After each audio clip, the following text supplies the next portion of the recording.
Well, scaling down the military budget. That's what President Obama is announcing today.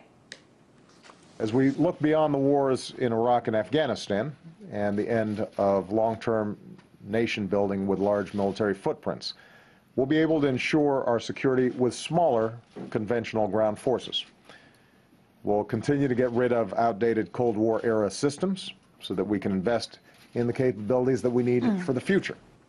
Well, the Obama administration now realizing the U.S. can't fight two wars at the same time anymore. It just costs too much money. Now the Department of Defense is trying to figure out how to cut some $400 billion in spending. And they say they can do this by ending the wars abroad and cutting back on other costs. The Pentagon certainly has a lot to work with such a massive military budget. To try to put it into perspective, let's take a look at the U.S. military budget compared to other countries. Well, in 2011, the U.S. pumped $548 billion into the military. Compare that to $91 billion in China. Russia spent $63 billion. Iran, the country where the U.S. military is keeping close tabs on now, spent about $9 billion. And India spent $36 billion. But now that the U.S. is going broke, it says it needs to be more frugal in their military spending. This as they unveil plans for the most expensive piece of military equipment ever. Take a look at this. You are looking at the USS Gerald R. Ford, the biggest price tag for any single weapon in history. It cost a whopping $11.5 billion. That carrier is worth more than the GDPs of Nicaragua and Haiti combined. So is this what you call cutting back? Well, to look deeper into this, earlier I spoke to retired U.S. Army Colonel Douglas Macgregor. I asked him if this is money well spent. No, I don't think so. The real question for the American taxpayer is, are you getting something better, a dramatic leap ahead in capability than what you normally would get with a traditional carrier? And the answer is really no. It's very expensive. We've invested in some new technologies, such as the electromagnetic aircraft lift system, which is designed to replace the catapult. It's troubled. We've got problems with it. It's not working properly. They'll eventually work through that. But the question is, do we really need it? What does it do for us that we don't already get from an existing carrier? And the question is not much. When you're spending billions and billions of dollars in addition to what you normally spend, you expect a dramatic leap ahead. We don't get that with the F-35 either, which is designed to be launched from these carriers. And most of the things that people point to in the F-35 have to do with the intelligence, reconnaissance, surveillance suite, the radars. All of those things could be refitted to F-15s and F-16s. So the bottom line is, if what you really need, if you're a cop on the beat in New York, what you need is a .38, and someone is trying to give the cop a laser pistol, does the cop need a laser pistol? And the answer is he probably doesn't. So do we need to spend the money for these things? I'm not sure that we do. So you're saying that this is bigger, but not necessarily better? Not dramatically better. Not good enough to justify the additional billions of dollars that we're investing in it. Why then spend billions and billions of dollars? I mean, this piece of equipment costs more than the GDPs of entire countries. Why then pump so much money into something like this? Well, there are other questions about the wisdom of this sort of thing. First of all, when you spend this much money on one platform, one ship, are you really going to put it at risk? What do you really plan to do with it? If you go back to the First World War at the Battle of Jutland, when the Royal Navy fought the German Navy, the Royal Navy commanders were very reluctant to commit all of their battleships because they were very expensive to build and they were afraid to lose them. We're reaching that point where we're building something that we're afraid to lose. And there's nothing we can do to prevent that from happening if we actually put it in harm's way. So the question is, do we want to build things that cost less, that are more, that we can afford to lose, if you will, in combat?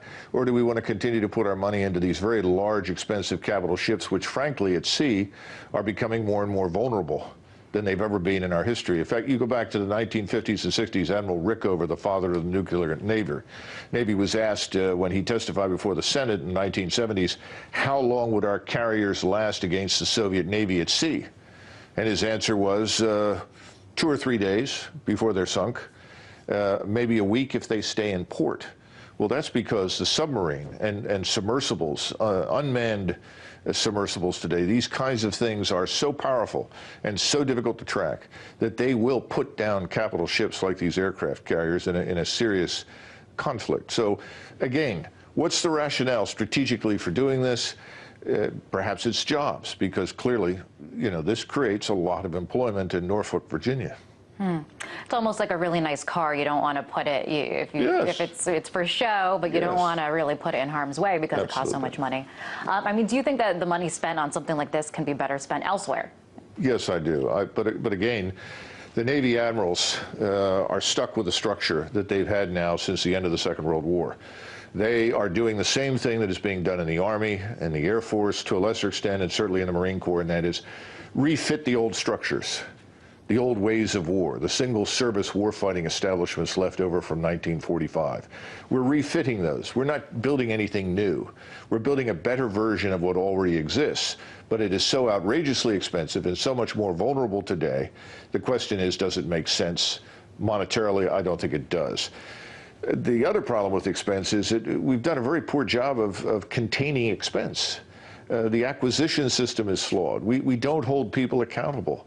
When's the last time that we conducted an audit of the Department of Defense? We haven't. We haven't audited the Federal Reserve. We hear about that a great deal. We haven't audited the Department of Defense. And the recent announcement by the President on his new defense plans and strategies doesn't include any mention whatsoever of an audit, of financial accountability. And we desperately need that. So money could be spent recklessly and the public wouldn't even know about it. Absolutely. Because there aren't these audits. And that's happening as we sit here. As you just said, President Obama today announced this plan to draw down troops, to decrease military spending. But at the same time, we have something like this in the works, this military aircraft carrier. There seems to be a disconnect there. Well, look, there is no existential military threat to the United States. There is no power out there today that is organizing itself to take on and destroy the United States. We know that. We enjoy considerable lead in many key categories of military power. That's not likely to change in the near term. The point is, this creates jobs. This is a big ticket item that's important to the defense industry. It's important to communities in the United States, the people that manufacture aircraft. We're not going to occupy any more Muslim countries. That's been a disaster. Iraq and Afghanistan are strategic disasters, self-defeating enterprises. That's over. That was the signal. So what do? You reduce those ground forces. We've started with the Army. The Marine Corps will not escape this either. There will be more reductions after the next election. This is just the beginning. But there is no coherent strategy here.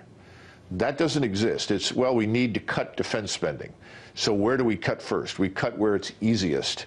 And you go to the large United States Army, which was increased in size for the occupations in Iraq and Afghanistan. You make the cuts there.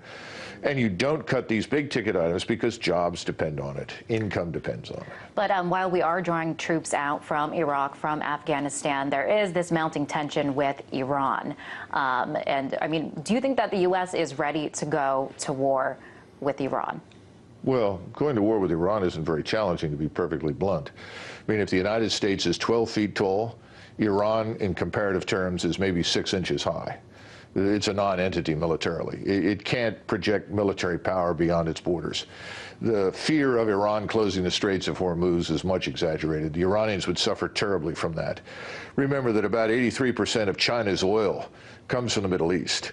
It has to pass through the Strait of Hormuz, then through the Strait of Malacca and reach China. The Japanese, the Koreans are equally dependent upon it. No one profits from the closure. Iran's revenues would tank. It's already going to suffer as a result of sanctions. Nothing would improve. We would not benefit. Frankly speaking, this tension is artificial. It doesn't have to happen. It doesn't need to exist. The Iranians would do themselves an enormous favor by saying less. And we would do ourselves a favor by ignoring most of it, because quite frankly, it's not important. They're not going to do it. We don't need to engage them. There's nothing to be gained mutually. All of this, sadly, I think, is connected to Israel and the Israeli fear of Iran for rhetorical reasons more than military ones. And speaking of Israel, the U.S. Recently announced one of the biggest huge military buildup in Israel. And Israel, as we're seeing, is ready to go to war with Iran. So if Israel does go to war with Iran, I mean, by default, is the U.S. also going to be involved in it. Well, that, I think, is probably the Israeli plan. That's what they would like to see happen. I think that would be unfortunate because I just don't see any benefit to it. And I think that ultimately, if we can exercise some patience and some restraint over time, we may see the conditions in the region change rather dramatically. The Turks are the most powerful military force in the region. Turkey also has interests. It has interests in Iraq along with Iran. They're increasingly in conflict with each other. We don't need to become involved in these things, but we could ultimately help to sort some of it out from a distance if we don't become directly engaged. And as far as Israel's concerned, war with Iran would not involve an Iranian invasion of Israel or an Israeli invasion of Iran. They would trade strikes with each other. And I'm sure that the Iranians would try to use their proxies because, remember, Iranian influence depends on Shiite populations. You have that in southern Lebanon. You have some very, very small a number in Syria. You have them in Iraq and in the Emirates and eastern Saudi Arabia. Their principal tool is subversion. That's how they would probably try to counter the Israelis. But quite frankly, again, you know, I hope the Israelis will back away from this because I think it's unnecessary. I think there are alternative ways to deal with this. But the Israelis have reached a point now where, honestly, they don't believe there is. Many of the top leaders feel they have to do this. Certainly a lot of tension and a lot of instability in the area. Douglas, thank you so much for coming on the show. Well, thank you.